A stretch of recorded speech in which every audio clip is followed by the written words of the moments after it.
प्रिय श्रोता बंधु समस्त को आज ए ज्योतिषिक आलोचना को स्वागत।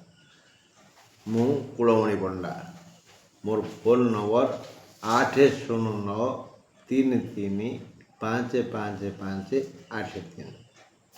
जदि उचित मन करेंगे आवश्यक मणिबे ए फोन रे किछि प्रश्न पचारि पारती। हाँ बंधु, भागवत लेखा अछि, तू नाथ परम दयालु दुष्ट निवारी सन्थ पाळु। एक कथा किए कहिथिले, काउ कहिथिले? एक कथा कुंती कहिचंती। पांडव जननी कुंती एक कथा श्रीकृष्ण कहिचंती, तू नाथ परम दयालु। कृष्ण तू हूँ नाथ। नाथ बोले कर्ता, तू मालिक, तू नाथ। भक्त भगवान संपर्क रे तमे आपण न थाए। तू नाथ परम दयालु, अति दयावान। तोर अवतार एथिपाई कि हुए तू दुष्ट मानू दलन करू आउ सन्थ मानू पालन करू। आमे बुझिबा, आमे दुष्ट ना सन्थ? आम आरंभ रे दुहु लागिची कि ना सन लागिची? ए चिंता आमर, भावना आमर, मन आमर। ये मन, ये चिंता, ये भावना आमको जी देइछंती से परा नाथ, से परा परम दयालु, से परा ईश्वर, से परा विधि विधि विधान अनुसार राशिचक्र सृष्टि होइछि। आमे समस्ते यही 12 राशि अधीन 27टा नक्षत्र अधीन आसंतु आलोचना करिबा आम जातक थिबा नवमाधिपति और दशमाधिपति। काली आलोचना होइथिला, पहरदिन भी किछि कहिथिली। एई नवमाधिपति और दशमाधिपति जोठी थांतु जातक रे यदि एकजुट थिबे, गोटे घरे थिबे, दृष्टि विनिमय करथिबे बा घर बदलई थिबे, ये बोली कि यदि ये दुहे मिलित भाव अष्टम थांती, नवमाधिपति और दशमाधिपति यदि मिलित भाव अष्टम थांती, सबुठु अशुभ घर हूँ अष्टम घर। अष्टमस्त कौन सी ग्रह शुभ फल दिहंती नहीं बोली ज्ञानी माने कहिसंती। केवल अष्टम रे बुध किछि परिमाण शुभ दिहंती, अष्टमस्त चंद्र आदौ विपद सृष्टि करती नहीं। जदि ये दिहे थांती अष्टम रे ताहले कौन हबो? ये दिहे तांको अंतर्दशारे दशमाधिपति अंतर्दशारे दशमाधिपति महादशारे नवमाधिपति अंतर्दशा, नवमाधिपति महादशारे दशमाधिपति अंतर्दशा। माने एमानंकर अंतर्दशा दशम रे नवम, नवम रे दशम बा दशम रे दशम, नवम रे नवम, ए समय से अवश्य शुभ फल देवे। तेणु जो मन जातक ये दुर्योग अच्छी अष्टम रे नवमाधिपति और दशमाधिपति ठूल होइचंती, एकजुट होइचंती, से भांगी पड़ंतुनी। तांको समय आसिले से कल्याण करिवे, आदौ मंद फल मिलिबो नाही।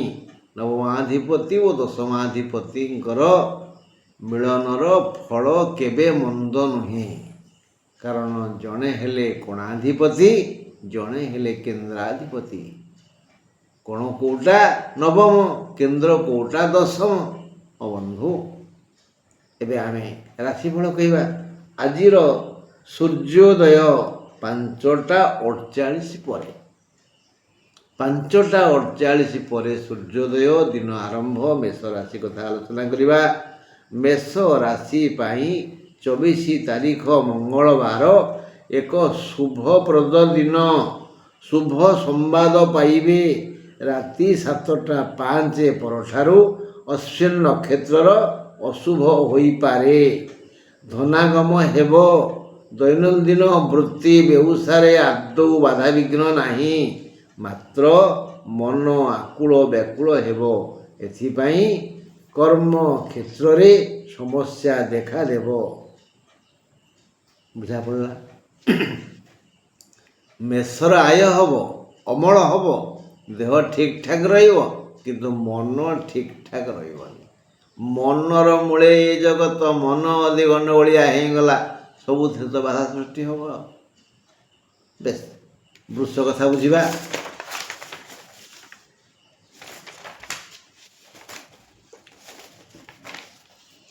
ବୃଷ ରାଶି ପାଇଁ 24 ତାରିଖ ମଙ୍ଗଳବାର ସଫଳତା ଆଣିବ। ଯେଉଁ କାମ କରନ୍ତୁ ସେଥିରେ ସାଫଲ୍ୟ ମଣ୍ଡିତ ହେବେ, ତା ଅବଶ୍ୟ ସଫଳ ହେବ। ଏଣୁ କାମ ଆରମ୍ଭ ମାତ୍ରେ ହରି ହରି କହି ହୁଅନ୍ତୁ। ଯେହେତୁ ଭଲ ଦିନ, ଖୁସିରେ ହରି ହରି କହନ୍ତୁ।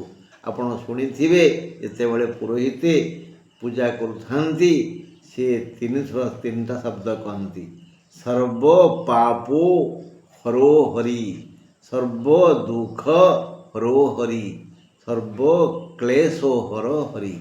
ଏଣୁ ଆମେ ଆମ ଦ୍ୱାରା କରାଯାଇଥିବା ସମସ୍ତ ପାପର ବିଘଟନ ପାଇଁ ଆନ୍ତରିକତାର ସହିତ ହରି ଏ 2ଟି ଅକ୍ଷରକୁ କହିବା, ହରି ହରି କହିବା, ହେଲେ ଅବଶ୍ୟ ସାଫଲ୍ୟ ମଣ୍ଡିତ ହେବା। ଏଇ ହରି ହରି କହି ଯାତ୍ରା ଆରମ୍ଭ କରନ୍ତୁ, ବୃତ୍ତି ଆରମ୍ଭ କରନ୍ତୁ, ଆଉ ବା ଇଣ୍ଟରଭ୍ୟୁକୁ ଯାଆନ୍ତୁ, ଜମିଜମା କିଣନ୍ତୁ, ଗଛ ଲଗାନ୍ତୁ, ମଙ୍ଗଳ ହେବ। ସ୍ୱାସ୍ଥ୍ୟ ଠିକ୍ ଠାକ୍ ରହିବ, ଦେହ ପା ଠିକ୍ ଠାକ୍ ରହିବ। ଆୟ ଅମଳରେ ବାଧା ନାହିଁ। କେବଳ ବିଦ୍ୟା ବୁଦ୍ଧି କଳ କୌଶଳ ଲୋଡ଼ା। ଯଦି ଆପଣ ଏଇ ବିଦ୍ୟା ବୁଦ୍ଧି କଳ କୌଶଳର ଆଶ୍ରା ନେଇ ବୃତ୍ତି ବ୍ୟବସାୟ ଆରମ୍ଭ କରନ୍ତି, କର୍ମକ୍ଷେତ୍ରରେ ନିଜ ଅଭିନୟ କରନ୍ତି, ତାହେଲେ ଅବଶ୍ୟ ସାଫଲ୍ୟ ମଣ୍ଡିତ ହେବେ। ହେଲେ ରାତି 7ଟା 5 ପରେ କୃତ୍ତିକା ନକ୍ଷତ୍ରର ସୁବିଧା ସମୟ ସରିଯିବ, ଅସୁବିଧା ସମୟ ଆରମ୍ଭ ହେବ। ଆମେ ଶୁଣିଲେ ସୂର୍ଯ୍ୟୋଦୟ କେତେବେଳେ ହେଲା? 5ଟା 48। ସୂର୍ଯ୍ୟ ଅସ୍ତ ହେବେ 5ଟା 56 ପରେ। ଆସନ୍ତୁ ଶୁଣିବା ମିଥୁନ କଥା।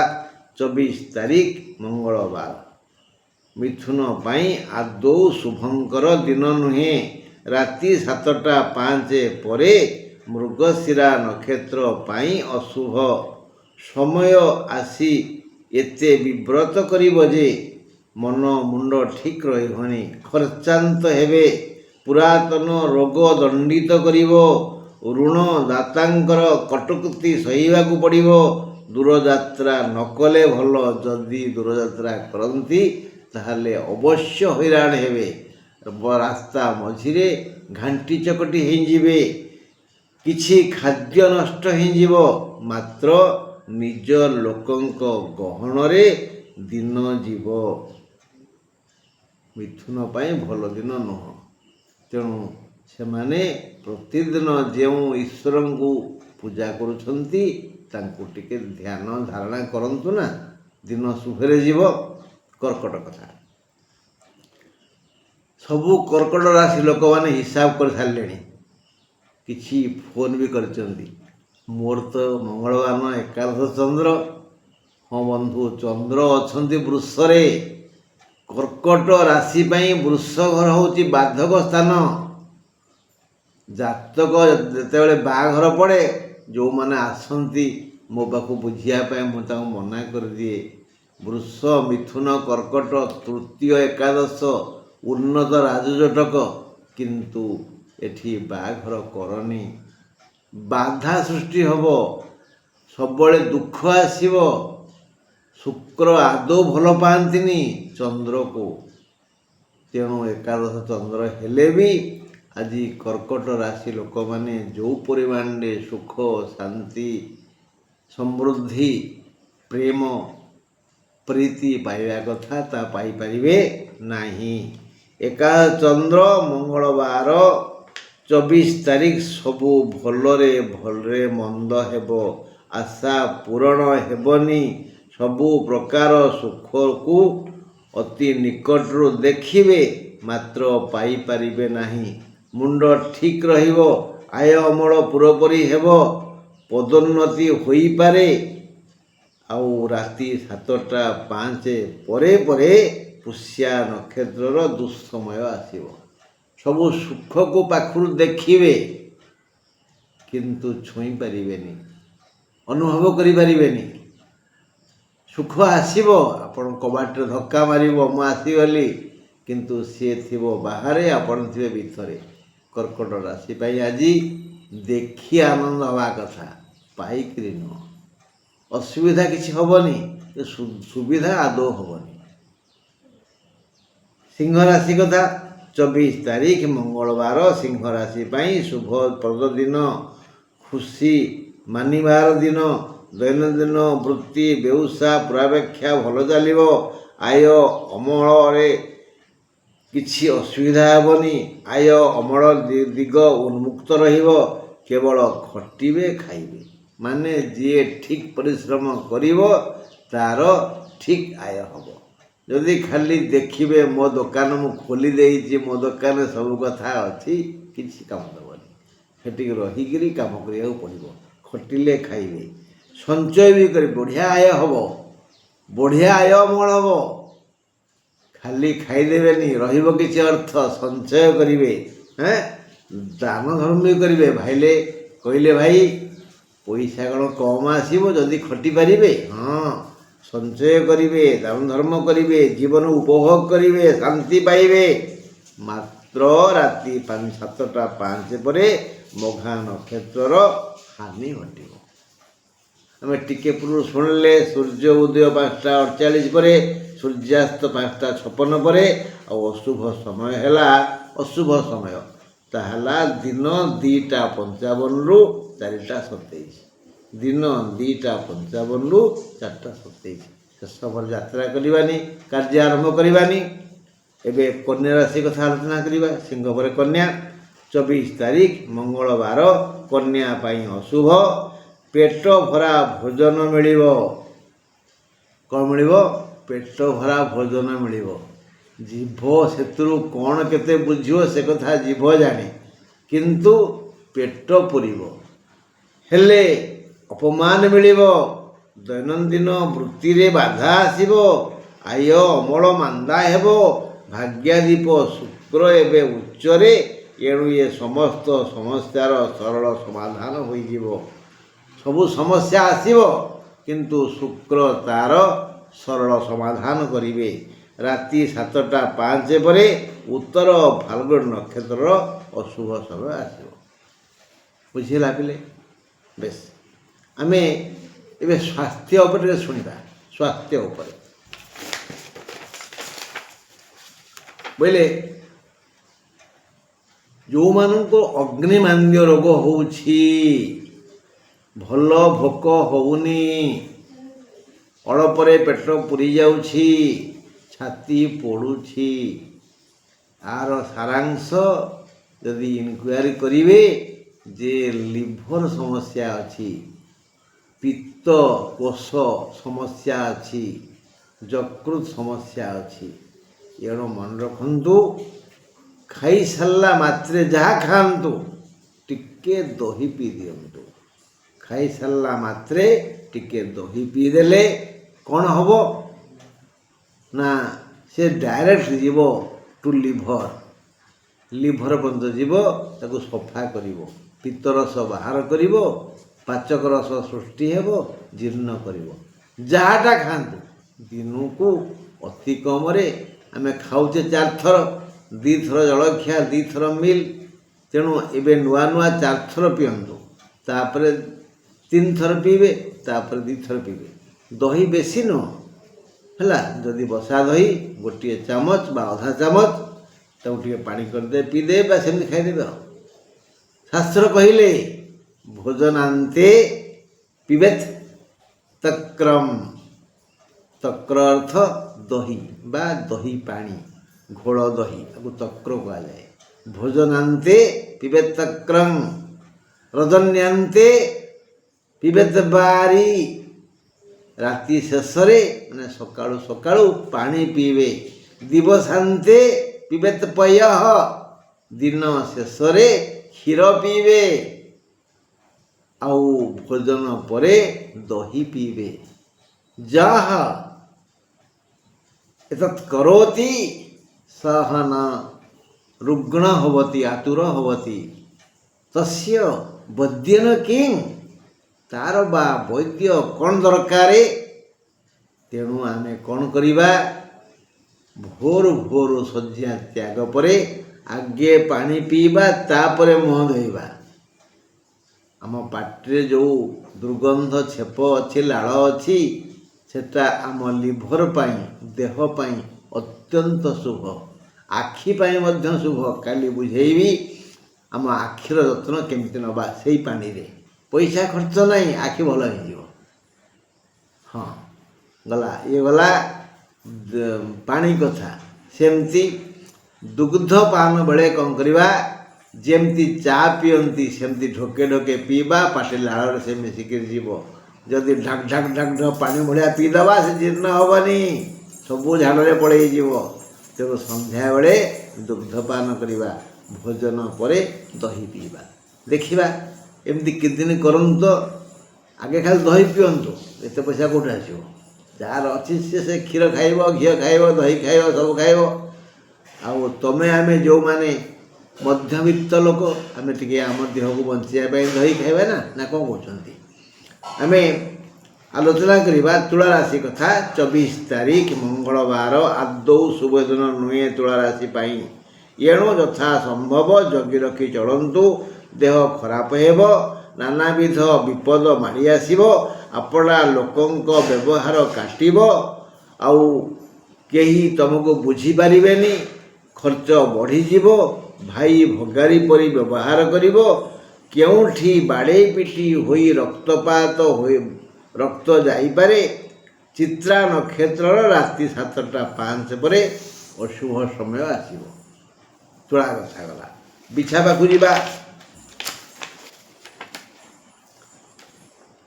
24 ତାରିଖ ମଙ୍ଗଳବାର ବିଛା ପାଇଁ ଅତି ଶୁଭ ଦିନ।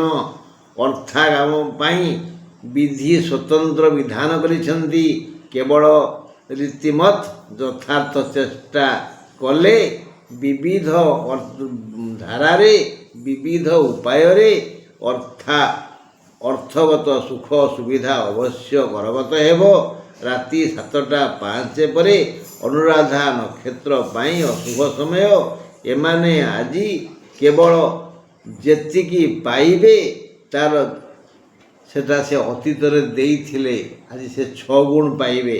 ଏଣୁ ଆଜି ମଧ୍ୟ ସେଇଭଳି ଅନ୍ୟକୁ ଦିଅନ୍ତୁ। ସ୍ନେହ, ଶ୍ରଦ୍ଧା, ମମତା, ଆଦର ଆଉ ସମ୍ମାନ 6 ଗୁଣ ଆକାରରେ ପାଇବେ।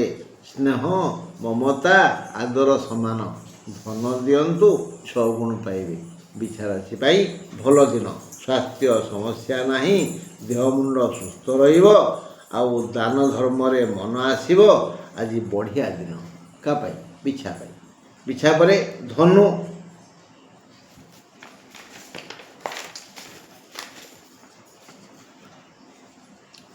24 ତାରିଖ ମଙ୍ଗଳବାର ଧନୁ ରାଶି ପାଇଁ ଏକ ଲାଭକାରକ ଦିନ।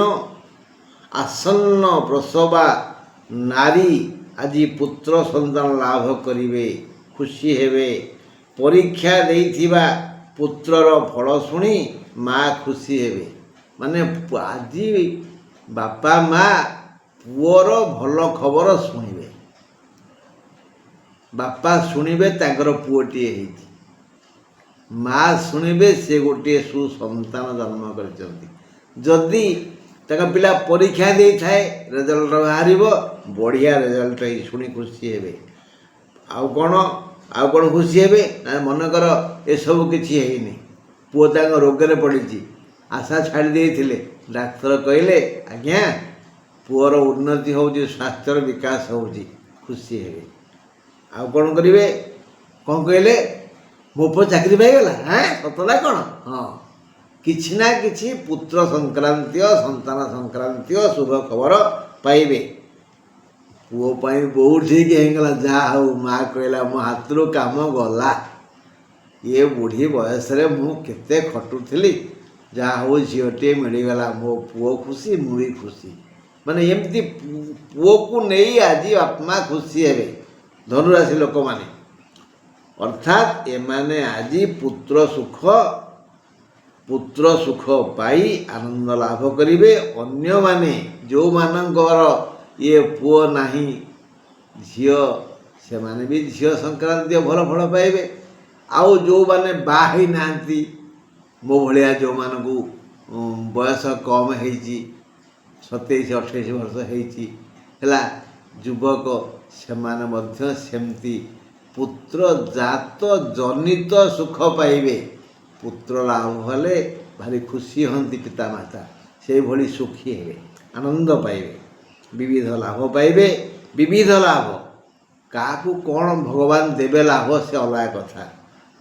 ତେଣୁ ବୃତ୍ତି ବେଉସାରୁ ଶ୍ରମ ଅନୁସାରେ ବଢ଼ିଆ ଆୟ ପାଇବେ, ଭାରି ଖୁସି ହେବେ। ସବୁ ଭଲ ଯେ, ହେଲେ ରାତି 7ଟା 5 ପରଠାରୁ ମୂଳା ନକ୍ଷତ୍ରର ଅଶୁଭ ସମୟ ଆରମ୍ଭ ହେବ। ତୁଳା ବିଛା ଧନୁ ମକର କଥା ବୁଝିବା। ମକର ରାଶି 24 ତାରିଖ ମଙ୍ଗଳବାର, ମକର ରାଶିର ଘାତବାର। ସନ୍ଧ୍ୟା 7ଟା 5 ପରେ ଉତ୍ତରାଷାଢ଼ା ନକ୍ଷତ୍ର ପାଇଁ ଅଶୁଭ। ପୁତ୍ର ପାଇଁ ବ୍ୟଥିତ ହେବେ। ବିଛା କ'ଣ କଲେ ନା ଧନୁ ରାଶି ଲୋକମାନେ ପୁଅ ପାଇଁ ଖୁସି ହେଲେ। ବିଛାର ଘାତଚନ୍ଦ୍ର ଧନୁର ରାଶିର ଲୋକମାନେ ପୁଅ ପାଇଁ ଖୁସି ହେଲେ, କିନ୍ତୁ ମକର ରାଶି ମାନେ ପୁଅ ପାଇଁ ବ୍ୟଥିତ ହେବେ। ପୁଅ କୁଆଡ଼େ ଗଲା, କେଉଁଠି ଅଛି, ଫୋନ୍ କରୁନି, ଚିଠି ଦେଉନି, ଖବର ଅନ୍ତର ପଠାଉନି ଇତ୍ୟାଦି। ପୁଅ ପାଇଁ ସେ ଆଜି ବ୍ୟସ୍ତ ହେବେ, ବିବ୍ରତ ହେବେ। ଏତେ ସମସ୍ୟା ଭିତରେ ବି ସେ ସୁଖ ପାଇବେ। ମନ ଗୁଣେ ଫଳ, ତୀର୍ଥ ନେଇ ଜଳ। ଏଥିପାଇଁ ବିଧାତା ଏମାନଙ୍କୁ ଏକ ପ୍ରକାର ସ୍ୱତନ୍ତ୍ର ସୁଖ ଦେବେ। ସ୍ୱତନ୍ତ୍ର ମନ ଆଜି ଆସିବ। ସେମାନେ ଭିନ୍ନ ଭିନ୍ନ ସ୍ୱାଦର ସୁଖ ପାଇବା ପାଇଁ ସଚିନ୍ତା କରିବେ। ସୁଖ ବା ଦୁଃଖ ଆମ ହାତର କଥା ଭାଇ। ଆମେ ଯଦି ଭଲ କାମ କରିବା, ସୁଖ ଆମ ପଛେ ପଛେ ଗୋଡ଼େଇବ ଛାଇ ଭଳିଆ। ଆମେ ଯଦି ମନ୍ଦ କାମ କରିବା, ସୁଖ ଆସିବ କେଉଁଠୁ? ଯିଏ ପା ନିଆଁ ଗିଳେ ସିଏ ଅଙ୍ଗାର ହଗେ। ଆମେ ଯଦି ଭୁଲ କାମ କରିବା, ଅନ୍ୟ ପାଇଁ ଗାତ ଖୋଳିବା, ପରଚର୍ଚ୍ଚା କରିବା, କାହା ଗଡ଼ିଆରେ ବିଷ ପକାଇଦେବା, ତାହେଲେ ଆମ ପାଇଁ ସୁଖ ଆସିବ କେଉଁଠୁ? ଆମର ଭଲ ଟାଇମ୍ ଅଛି, ଆମେ ଧାଇଁ କୁଦି କାମ କରି ଚାଲିଛେ। ଆରେ ସମୟର ଖେଳ ପରା। ସବୁ ଜାଣି ଜ୍ଞାନୀ କେବେ ଭୁଲ କରନ୍ତିନି। ଯିଏ ମୂର୍ଖ କିଏ? ଗୋଟେ ମୂର୍ଖ ତ ମୁଁ, ଆଉ ମୂର୍ଖ କିଏ? ମୋ ଭଳି ଯେଉଁମାନେ ମୂର୍ଖ, ସେମାନେ ଖାଲି ଭୁଲ ପରେ ଭୁଲ କରି ଚାଲନ୍ତି। ପରର କ୍ଷତି କରନ୍ତି, ପର ପାଇଁ ଚିନ୍ତା କରନ୍ତି, ପର ପାଇଁ ଗାତ ଖୋଳନ୍ତି, ପର ଗାଡ଼ିଆରେ ବିଷ ପକାନ୍ତି, ପର ଗଛରୁ ଚୋରି କରନ୍ତି ଫଳ, ସବୁ ଅନ୍ୟାୟ କରନ୍ତି, ପର ଝିଅ ବୋହୂଙ୍କୁ ନିନ୍ଦା କରନ୍ତି। ହେଲା, ଏ ହେଲା କଥା। ତେଣୁ ଏଇମାନଙ୍କୁ ସୁଖ ଆସିବ କେଉଁଠୁ? ତାଙ୍କ ପଛରେ ଖାଲି ଦୁଃଖ ପରେ ଦୁଃଖ ଆସିବ। ତେଣୁ ଆଜି ମକର ରାଶିଙ୍କ ମୁଣ୍ଡକୁ ଜମା ଦୁର୍ବୁଦ୍ଧି ଆସିବନି। ସେମାନଙ୍କୁ ବିଧାତା ଆଜି ସେମାନେ ଅତୀତରେ କରିଥିବା ସମସ୍ତ ପବିତ୍ର ପୁଣ୍ୟ କାମର ଫଳ ସୁଖ ପରେ ସୁଖ ଦେଇ ଚାଲିବେ। ସଚିନ୍ତା ଆଜି ସେ କରିବେ। ହେଲେ ପୁତ୍ର ଚିନ୍ତାରେ ବ୍ୟଥିତ ହେବେ। ବନ୍ଧୁ ଦେଖିବା କ'ଣ ହେଇଛି। ଆଉ ଦୈନନ୍ଦିନ କାର୍ଯ୍ୟ ବୃତ୍ତିରେ ବାଧା ନାହିଁ, ସବୁ ଠିକ୍ଠାକ୍ ଚାଲିବ। ହେଲେ ସନ୍ଧ୍ୟା 7ଟା 5 ପରେ ଉତ୍ତରାଷାଢ଼ା ନକ୍ଷତ୍ର ଟିକେ ଅଶୁଭ। ଆଜି ହେଉଛି ଘାତବାର। ହେଲା, ମକର କାମ ସରିଲା। ତାପରେ କୁମ୍ଭ କଥା ବୁଝିବା।